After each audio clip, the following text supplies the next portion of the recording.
Video দেখেন, তারপর আমি বলতে আসি।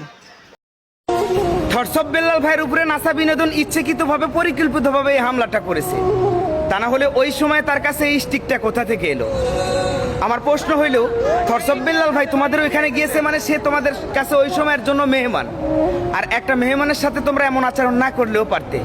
আর থরসব বেল্লালকে বলতেছি, পারলে মানবিক কাজ একা একা করো, যেমন মোজাহের ভাই জুয়েল ভাই করে তাদের মতো। এই এত মানুষকে ডাইকে হাইকে মানুষকে চ্যালেঞ্জ ছুড়ে দিয়ে এটাকে মানবিক কাজ বলে না। দেখছো, আজকে যদি রাগের মাথায় একটা কিছু হইয়া যাইতো তাহলে কি তোমাকে খুঁজে পাওয়া যাইতো? আর নাসা বিনোদন এতদিন মানুষকে আনন্দ দিয়েছে, হাসিয়েছে, হয়তো এই ভুল কাজটা করার জন্যে অনেক মানুষের মনে কষ্ট দিয়ে ফেলেছে। এই যে ভাইয়ের স্ক্রিন দেখতেন ছবি, এই ভাইয়েরা বাইরে থাকে, এই ভাইয়েরা সবসময় সত্য কথা প্রতিবাদ করে। এই ভাইয়েরার কথাটা যার ভালো লাগে একটা লাইক করে আপনার মতামতটা জানাই দেবেন। আর ভিডিওটা পারলে একটু শেয়ার করে দেবেন, যাতে আপনার মাধ্যমে আরেকজন এই ভিডিওটা দেখতে পারে।